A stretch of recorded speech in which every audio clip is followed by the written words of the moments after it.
কৃষিতে বিপ্লব ঘটাতে প্রায় ৪৫ বছর পর সারা দেশে আবারও খাল খনন শুরু করল বিএনপি সরকার। নির্বাচনী প্রতিশ্রুতি অনুযায়ী দুপুরে দিনাজপুরের কাহারোল দিয়ে এই কর্মসূচির উদ্বোধন করেন প্রধানমন্ত্রী তারেক রহমান। উদ্বোধনী অনুষ্ঠানে তিনি জানান, আগামী ৫ বছরে ২০,০০০ কিলোমিটার খাল কাটা হবে। বলেন, এই খাল খননের মাধ্যমে সরকারের দেশ গড়ার কর্মসূচি শুরু হলো। মধ্যপ্রাচ্যে যুদ্ধে দেশের অর্থনীতি চাপে থাকলেও নির্বাচনী ওয়াদা পূরণের আশ্বাস দেন সরকার প্রধান। কাজী অন্তরকে সাথে নিয়ে আরও জানাচ্ছেন মোহাম্মদ হোসাইন। ১৯৮১ থেকে ২০২৬ সময়ের ব্যবধান দীর্ঘ ৪৫ বছর, অথচ দেশ ও জনগণের প্রশ্নে এক এবং অভিন্ন পিতা পুত্র। বন্যা ও খরা প্রতিরোধ করে দেশের কৃষি এবং গ্রামীণ উন্নয়নে ১৯৭৭ সালে খাল খননের যুগান্তকারী পদক্ষেপ নিয়েছিলেন শহীদ রাষ্ট্রপতি জিয়াউর রহমান। ক্ষমতায় থাকাকালে ৩.৫ বছরে সারা দেশে ৩,৬৩৬ কিলোমিটার খাল খনন করেছিলেন তিনি। দীর্ঘ গণতান্ত্রিক আন্দোলন শেষে ১৭ ফেব্রুয়ারি দেশের প্রধানমন্ত্রী হিসেবে দায়িত্ব নেওয়ার ১ মাস না হতেই নির্বাচনী প্রতিশ্রুতি বাস্তবায়নে বাবার দেখানো সেই পথেই হাঁটলেন প্রধানমন্ত্রী তারেক রহমান। প্রতিশ্রুতি অনুযায়ী আবারও শুরু করলেন খাল খনন। সোমবার দিনাজপুরের কাহারোলে শাহপাড়া খালে নিজে কোদাল হাতে মাটি কেটে কর্মসূচির উদ্বোধন করেন সরকার প্রধান। পরে সমাবেশের মঞ্চে উঠে স্থানীয় জনসাধারণের অভিবাদন গ্রহণ করেন প্রধানমন্ত্রী। এ সময় বক্তব্যে তিনি বলেন, দেশের মানুষের কল্যাণের রাজনীতি করে বিএনপি। খাল খনন কর্মসূচির মাধ্যমেই শুরু হলো দেশ গড়ার কাজ। এই খাল খনন কর্মসূচির মাধ্যমে সেই বাংলাদেশ আমরা গড়ে তুলতে চাই, যেই বাংলাদেশে মানুষ তার নিজের অধিকার প্রতিষ্ঠিত করতে পারবে, যেই বাংলাদেশে মানুষ অর্থনৈতিকভাবে এবং রাজনৈতিকভাবে শক্তিশালী অবস্থানে থাকবে। আমরা সেই বাংলাদেশ গড়ে তুলতে চাই। যারা বিভ্রান্তি ছড়িয়ে দেশকে অস্থিতিশীল করতে চায় তাদের ব্যাপারে সতর্ক থাকার আহ্বানও জানান তারেক রহমান। আমাদেরকে সতর্ক সজাগ থাকতে হবে যে বিভিন্ন রকম কথাবার্তা বলে কারা দেশে বিশৃঙ্খলা তৈরি করতে চায় তাদের বিরুদ্ধে আমাদেরকে সজাগ থাকতে হবে। বিএনপিকে কৃষকের বন্ধু উল্লেখ করে তিনি জানান, দেশের কৃষিকে শক্তিশালী ভিত্তির উপর গড়ে তুলতে চায় সরকার। সেই লক্ষ্যে খুব শীঘ্রই শুরু হচ্ছে কৃষি কার্ড বিতরণ। আগামী মাস থেকে আমরা এটার পাইলট প্রজেক্টের কাজ শুরু করব। ধীরে ধীরে বাংলাদেশের সকল কৃষক ভাইদের কাছে, বিশেষ করে যারা ছোট কৃষক, ক্ষুদ্র কৃষক, মধ্যম কৃষক, তাদের কাছে আমরা এই কার্ডগুলো দিব, যাতে করে এই কার্ডের মাধ্যমে তারা বিভিন্ন রকম সরকারি সুযোগ সুবিধা পেতে পারে। বাংলাদেশের কৃষিকে আমরা শক্তিশালী ভিত্তির উপরে গড়ে তুলতে চাই। শিল্প মালিকদের সাথে বসে শীঘ্রই উত্তরাঞ্চলের কৃষি শিল্প বিকাশের উদ্যোগ নেওয়ার প্রতিশ্রুতি দেন প্রধানমন্ত্রী তারেক রহমান। এই এলাকায় আর কি কি কৃষি নির্ভর মিল ইন্ডাস্ট্রি করা যায়, যাতে করে এই এলাকার যারা বেকার যুবক আছে, বোনেরা আছে, তাদের যাতে কর্মসংস্থানের ব্যবস্থা হয়।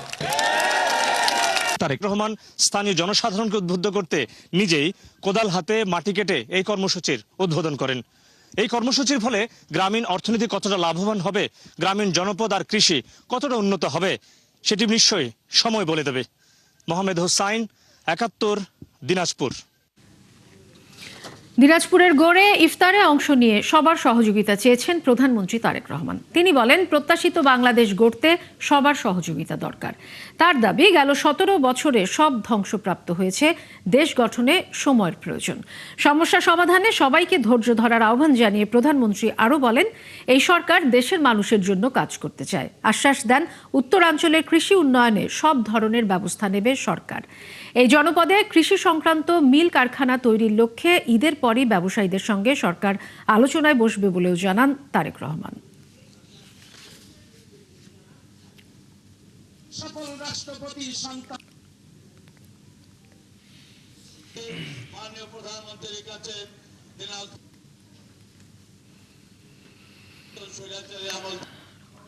আমরা যখন সরকার গঠন করতে সক্ষম হয়েছি, তারপরে ১ মাসের মতন, এখনো বোধহয় ২ দিন বাকি আছে ১ মাস হতে, ১ মাসের মতন সময়ের মধ্যে আমরা চেষ্টা করেছি যে বাংলাদেশের মানুষের কাছে আমরা যে ওয়াদাগুলো করেছিলাম, সেই ওয়াদাগুলোর কতগুলো ওয়াদা আমরা ইতিমধ্যে কাজ শুরু করেছি। যেমন আজকে এই দিনাজপুর জেলার কাহারোল, সেই এলাকা থেকে আমরা আমাদের খাল খনন কর্মসূচির কাজটি শুরু করেছি। এখানে ডিসি সাহেব ওনার বক্তব্যে একটি কথা বলেছেন, যেহেতু দিনাজপুর অঞ্চলটি, এলাকাটি সমুদ্রপৃষ্ঠ থেকে উপর দিকে, সেই জন্য এখানে পানির সমস্যা হয়। তবে নিশ্চয়ই বাই নাও আপনারা জানেন, অনেকেরই ধারণা আছে যে এই পানির সমস্যাটা শুধুমাত্র দিনাজপুর এলাকায় নয়, সামগ্রিকভাবে সমগ্র বাংলাদেশই কম বেশি পানির সমস্যাটা কিছুটা দেখা দিয়েছে। তার কারণ হচ্ছে অনেকগুলো বছর ধরে আমাদের নদী নালা খালগুলো বন্ধ হয়ে গিয়েছে বা ভরাট হয়ে গিয়েছে, এবং ভরাট হয়ে যাবার কারণে এখানে শুষ্ক মৌসুমে পানি থাকছে না, বর্ষা মৌসুমে পানি আসলেও যে পরিমাণ পানি থাকার কথা সে পরিমাণ পানি থাকছে না, এবং একই সাথে বর্ষা মৌসুমে বা হঠাৎ করে উজান থেকে যখন পানি আসছে তখন খালগুলো এবং নদীগুলো ভরাট হয়ে যাওয়ার কারণে পানিগুলো দুপাশে মানুষের ঘর বাড়ি ফসল ফলাদি গবাদি পশু এগুলোকে নষ্ট করছে। তা আমরা খাল খনন কর্মসূচিটি হাতে নিয়েছি। প্রথম থেকে নবম শ্রেণী পর্যন্ত স্কুলে ভর্তিতে লটারি পদ্ধতি বাতিল করল সরকার। আবারও ভর্তি পরীক্ষা পুনর্বহালের সিদ্ধান্ত নেওয়া হয়েছে বলে জানিয়েছেন শিক্ষামন্ত্রী ডক্টর এহসানুল হক মিলন। তার দাবি, ভর্তিতে লটারি কোনো যৌক্তিক পদ্ধতি হতে পারে না। এদিকে বিশ্ববিদ্যালয় মঞ্জুরি কমিশনের চেয়ারম্যান হিসেবে নিয়োগ দেওয়া হয়েছে ঢাকা বিশ্ববিদ্যালয়ের উপাচার্য অধ্যাপক মামুন আহমেদকে। সেই সাথে ঢাকা, রাজশাহী সহ 7 বিশ্ববিদ্যালয়ে ভিসি নিয়োগ দিয়েছে সরকার। শারমিনীরা রিপোর্ট। স্কুল ভর্তিকে ঘিরে কোচিং বাণিজ্য ঠেকানো ও শিক্ষার্থীদের উপর চাপ কমাতেই আওয়ামী লীগ সরকারের আমলে প্রথম থেকে নবম শ্রেণী পর্যন্ত ভর্তি পরীক্ষা তুলে নিয়ে লটারি পদ্ধতি চালু করা হয়েছিল। এবার সেই সিদ্ধান্ত থেকে সরে আসলো বর্তমান সরকার, অর্থাৎ প্রথম থেকে নবম শ্রেণী পর্যন্ত স্কুল ভর্তি হতে পরীক্ষায় বসতে হবে শিক্ষার্থীকে। এই খবর যখন আনুষ্ঠানিকভাবে সোমবার শিক্ষামন্ত্রী জানান, তখন সাংবাদিকরা প্রশ্ন তোলেন, আবার কি কোচিং বাণিজ্যকে উৎসাহিত করতে যাচ্ছে সরকার? জবাব দেন মন্ত্রী, খুবই সিম্পল ওয়েতে আমরা এক্সাম নিব, এমন কোন প্রতিযোগিতা আনবো না যেটা ক্লাস 1 এর জন্য প্রযোজ্য নয়। আমরা ওগুলি নিয়ে ব্যাপক আলোচনা করেছি, পরবর্তীতে আপনারা দেখতে পাবেন। একটু লার্জ দিলেন, তারপর একটু কম নিলেন, এটা ব্যবস্থা হবে, প্রমাণ নয়। আমাদের পরীক্ষা জানুয়ারিতে, এনাফ টাইম নিয়ে আমরা আসছি, তবে লটারির কোনো শিক্ষা ব্যবস্থা থাকতে পারে না। সংবাদ সম্মেলনে তিনি জানান, ঢাকা বিশ্ববিদ্যালয়ের উপাচার্য মামুন আহমেদকে বিশ্ববিদ্যালয় মঞ্জুরি কমিশনের চেয়ারম্যান হিসেবে নিয়োগ দেওয়া হয়েছে। এছাড়া ঢাকা বিশ্ববিদ্যালয়ের উপাচার্য হিসেবে প্রফেসর ABM ওবায়দুল ইসলামকে, চট্টগ্রাম বিশ্ববিদ্যালয়ের জন্য প্রফেসর আল ফোরকানকে, জগন্নাথ বিশ্ববিদ্যালয়ের প্রফেসর রইসুদ্দিনকে, উন্মুক্ত বিশ্ববিদ্যালয়ের সিদ্দিকুর রহমান খান, 7 কলেজ নিয়ে গঠিত সেন্ট্রাল ইউনিভার্সিটিতে প্রফেসর নুরুল ইসলাম ও খুলনা প্রকৌশল বিশ্ববিদ্যালয়ে মোহাম্মদ মাসুদকে উপাচার্য হিসেবে নিয়োগ দেওয়া হয়েছে। উপাচার্য নিয়োগে যোগ্যদের প্রাধান্য দেওয়া হয়েছে বলেও দাবি করেন ইহসানুল হক মিলন। প্রত্যেকটা ভিসি তাদের ক্রেডেনশিয়াল চেক করেছি, করে তার সাইটেশন, কোটেশন, তার গুগল সার্চ, তার PhD, পোস্টডক, এমফিল সবগুলিকে ক্যাটাগরি করে যারা হাইস্ট পারফরমেন্স করেছে সেই হাইস্ট পারফরমারকেই আমি বিশ্ববিদ্যালয় অনুযায়ী দিয়েছি। আপনি চাইলে আমি দেখাতে পারবো। সেই সাথে শিক্ষা প্রতিষ্ঠানের গভর্নিং বডির প্রধান হতে নিয়োগ পেতে শিক্ষাগত যোগ্যতা স্নাতক পর্যন্ত নির্ধারণ করা হয়েছে বলে জানান তিনি। শারমিনীরা, 71, ঢাকা। ঈদযাত্রায় এখন পর্যন্ত বাস ও ট্রেনে বড় কোনো ভোগান্তি ছাড়াই হাসি মুখে ঢাকা ছাড়ছেন ঘরমুখো মানুষ। সময় মতো ট্রেন ছেড়ে যাওয়ায় যাত্রীদের মধ্যে দেখা গেছে স্বস্তি। ভিড় বেড়েছে বাস টার্মিনালগুলোতেও। সকালে মহাখালী বাস টার্মিনাল ঘুরে দেখেন সড়ক পরিবহন ও সেতুমন্ত্রী। দাবি করেন, কোথাও নির্ধারিত ভাড়ার বেশি নেওয়ার নজির নেই। মোহাইমিনুল খান উপুর রিপোর্ট। ঈদযাত্রায় গত 3 দিনের চেয়ে সোমবার যাত্রীদের ভিড় বেড়েছে রাজধানীর কমলাপুর রেল স্টেশনে। ট্রেন আসলেই তাড়াহুড়ো করে উঠছেন যাত্রীরা। তারা বলছেন, এবারের ঈদযাত্রা আগের থেকে স্বস্তির। স্কুলে পুরো রমজান মাসে বন্ধ, আর ঈদের 10 দিন বন্ধ দিচ্ছে। এখন এই খুশিতে নানার বাড়ি যাব ঈদ করতে, কাজিনদের সাথে একটু আনন্দ করব, ভালো লাগতেছে অনেক। আমি নানু বাড়িতে যাব। হ্যাঁ, অনেক ভালো লাগছে। এবার ঈদযাত্রা এখন পর্যন্ত খুব স্বাভাবিকই মনে হচ্ছে। আমি একটু আগেই যাচ্ছি, যেহেতু বাচ্চা নিয়ে যাচ্ছি, যাতে ভিড় কম হয়। তো এখন পর্যন্ত স্টেশনে ঢুকাতে বা কোনো ঝামেলা হয়নি। আমার মনে হলো যে এবার ট্রেন যাত্রাটা স্বাভাবিক হবে। যানজট, তারপর যে ভিড় বেশি, এই জন্য আগে যাওয়ার হইতেছে, ডিসিশন নিলাম। খুব ভালো লাগতেছে, ফ্যামিলির সাথে যা বাড়িতে ঈদ করব। রেলওয়ে কর্তৃপক্ষ বলছেন, সোমবার মোট 44টি ট্রেন এবং একজোড়া বিশেষ ট্রেন বিভিন্ন গন্তব্যে যাত্রী পরিবহন করছে। যাত্রীদের সর্বোচ্চ সেবা দেওয়ার চেষ্টা করছেন কর্মকর্তারা। এবার ঈদ উল ফিতরে গত ঈদের ন্যায়ও আমরা সফলতার সাথে যাত্রী সাধারণকে তার গন্তব্যে নিরাপদে যথাসময়ে পৌঁছায় দিতে পারবো। আশা করছি যে আমরা শেষ পর্যায়ে পর্যন্ত আমরা সাকসেস হব। এদিকে বাস টার্মিনালেও ভিড় বাড়ছে যাত্রীদের। লাইনে দাঁড়িয়ে টিকিট কেটে গন্তব্যে যাচ্ছেন তারা। নেওয়া হচ্ছে সরকার নির্ধারিত ভাড়া। টিকিটের ভাড়া বেশি নাই, এমনি আমি মাত্রই আসছি, এখনই এমনি টিকিট পাচ্ছি। না না, এখানে তো মানে যেটা নির্ধারিত থাকে ওটাই হয়। সকালে মহাখালী বাস টার্মিনাল ঘুরে দেখেন সড়ক পরিবহন ও সেতুমন্ত্রী। এ সময় তিনি বলেন, নির্ধারিত ভাড়ার চেয়ে কোনো বাস বেশি ভাড়া নিচ্ছে না। এবারের ঈদযাত্রা হবে নিরাপদ। তবে নির্ধারিত ভাড়ার চেয়ে একটা জায়গাও বেশি ভাড়া তারা নিচ্ছে না। যখন চাহিদা থাকবে টিকিটের এবং বাসের, সেটাও কিভাবে তারা ফুলফিল করবে সেই ধরনের প্রস্তুতি আমরা দেখলাম যে তারা নিয়েছে। যথেষ্ট সংখ্যক বাস এখানে স্টপেজে রাখা গিয়েছে, যত্রতত্র পার্কিং নাই, শৃঙ্খলাও আছে। আমি মনে করছি যে একটা স্বস্তি নিরাপদ ঈদ যাত্রা পেতে চলেছে। গণপরিবহনে পর্যাপ্ত জ্বালানি তেল দেওয়া হচ্ছে দাবি করে মন্ত্রী সতর্ক করেন, ঈদযাত্রায় রাস্তায় ফিটনেসবিহীন গাড়ি চলাচলের কোনো সুযোগ নেই। নির্ধারিত ভাড়া নিচ্ছেন। মুহাইমিনুল খানপু, ৭১, ঢাকা। ঈদযাত্রার ঘরমুখো মানুষের খবর সংগ্রহে মহাখালীতে আছেন আমাদের সহকর্মী মিল্টন আনোয়ার। যুক্ত হচ্ছি তার সাথে। মিল্টন, যেহেতু আজ শেষ কর্মদিবস ছিল এবং আপনি আছেন মহাখালী বাস টার্মিনালে, সেখানে ঈদে ঘরমুখো মানুষের যাত্রীদের ভিড় কেমন দেখছেন এবং এছাড়া কোনো ধরনের কোনো অভিযোগের খবর পেয়েছেন কিনা জানাবেন।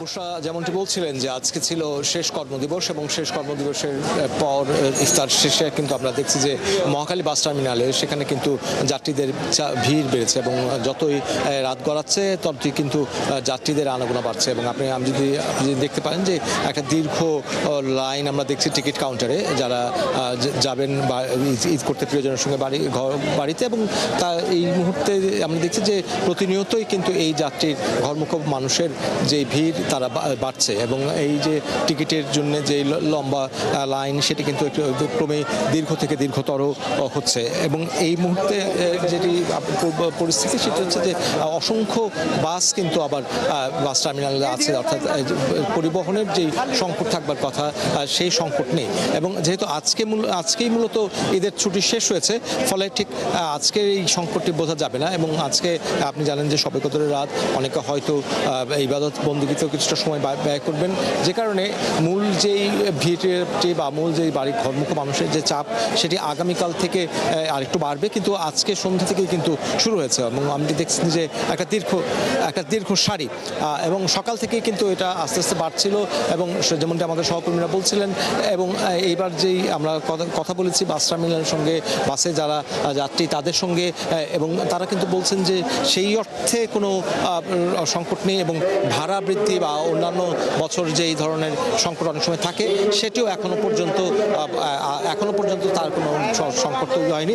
তবে আরও 2-3 দিন এই যাত্রা চলবে, তখন আসলে পরিস্থিতি কোন দিকে যায়, আরও চাপ বাড়লে পরিস্থিতি কোন দিকে যায় সেটি দেখবার বিষয়। কিন্তু এখনো পর্যন্ত এই যাত্রা বিশেষ করে মোটামুটি ঠিক আছে। মিল্টন, আপনাকে অনেক ধন্যবাদ আমাদের সাথে যুক্ত হওয়ার জন্য। দর্শক, মহাখালী বাস টার্মিনাল থেকে আমাদের সাথে যুক্ত হয়েছিলেন সহকর্মী মিল্টন আনোয়ার।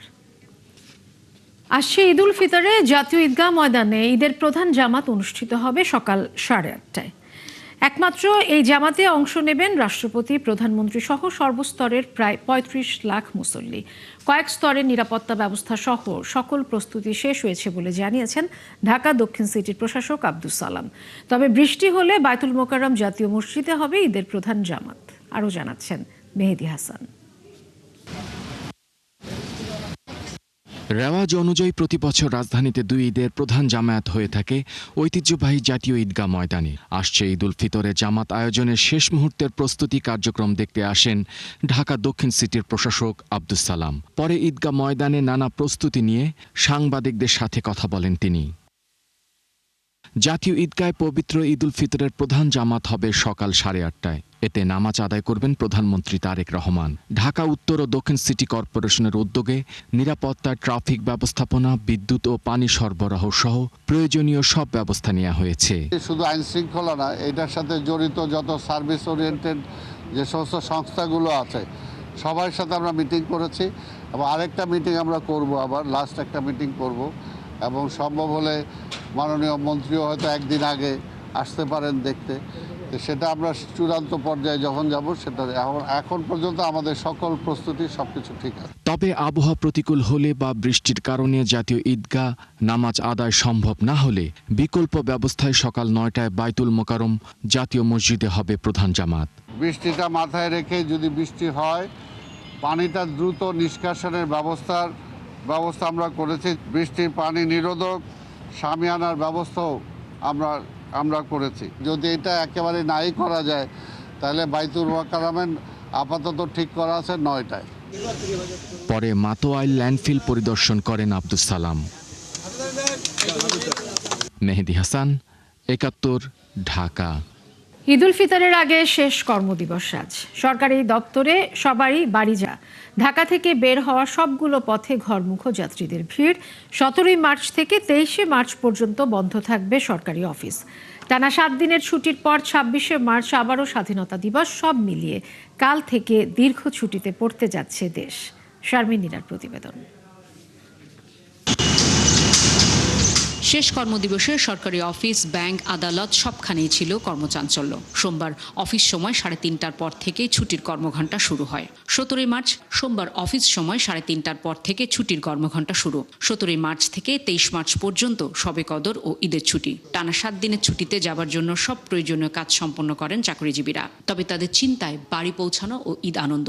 আমরা আমাদের যা মিটিং শিডিউল ছিল, যা কাগজপত্র ছিল সব করে ফেলছি। কিছুটা কমপ্লিট হয়েছে, মোটামুটি ভালোই কমপ্লিট করতে পারছি। যেহেতু সামনে একটা লম্বা ছুটি আছে, এই জন্য সবাই চেষ্টা করতেছে যে কাজগুলো আছে কাজগুলো গুছিয়ে রাখার জন্য। এবারের ঈদের ছুটিটা যেহেতু বেশ অনেকটা দিন, সেহেতু আশা করছি সবারই ঈদটা ভালো কাটবে। সড়কেও দেখা গেছে যাত্রী ও গাড়ির চাপ। শহরের মার্কেট কেন্দ্রিক পথ, ঢাকা থেকে বের হবার সবকটি মুখেই ছিল যানবাহন ও যাত্রীর চাপ। এই শহরের কর্মজীবীদের বেশিরভাগের স্থায়ী ঠিকানা গ্রামে। পরিবার, বাবা মা ও স্বজনদের সাথে ঈদ উদযাপন করতেই কর্মজীবীদের আনন্দযাত্রা। দীর্ঘ একটা ছুটি পাচ্ছি, তো আমরা রিল্যাক্সে অন্তত 2-3 দিন অ্যাটলিস্ট নারীর টানে যে যাব সেখানে থাকতে পারবো। লম্বা একটা 7 দিনের একটা ছুটি পেলাম। হয়তো আমি গ্রামে যাব না, কিন্তু যারা যাচ্ছে তাদের জন্য অনেক স্বস্তিকর। অনেক লম্বা ছুটিটা পাওয়াতে একটা সুবিধা হবে যে আমাদের যে ঈদের দিন, ছুটির আগের দিন যে একটা যাওয়া, একটা তাড়াহুড়া, এটা আসলে লাগে না। আমি দেখা যাচ্ছে পরদিন যেতে পারতেছি। অফিস শেষ করে অনেকেই রওনা দেবে, আবার হয়তো বা কাল কেউ যাবে। ২৪ ও ২৫ মার্চ অফিস খোলা রয়েছে। কেউ যদি এ দুদিন ছুটি নিতে পারেন তাহলে ২৮ মার্চ পর্যন্ত ছুটি কাটাতে পারবেন। আবহাওয়া দফতরের তথ্য অনুযায়ী এবার ঈদ উল ফিতর হতে পারে ২১ মার্চ শনিবার। শারমিন নীরা, ৭১, ঢাকা। চলছে সংবাদ সংযোগ। সরাসরি সংবাদ অনুষ্ঠান দেখতে চোখ রাখুন ৭১-এর ফেসবুক পেজে এবং সাবস্ক্রাইব করুন ৭১-এর ইউটিউব চ্যানেল। ৭১-এর সাথেই থাকুন।